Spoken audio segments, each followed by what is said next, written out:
Crane trucks are used to collect special pickups. The hydraulic arm goes up, then stretches out and lowers the grapple or claw to collect the items at the curb.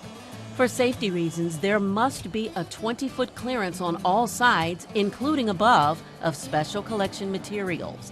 And please do not place items under utility wires or tree branches. And here are a few more important details. The quantity allowed is 2 cubic yards. For example, a pile 6 feet long by 3 feet deep by 3 feet high. No single item can be longer than 6 feet.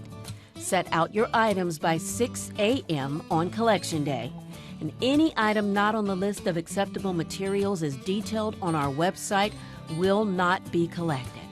For additional information, including what we will collect, visit this website or call 703-802-3322, TTY 711, or reach out at this email address.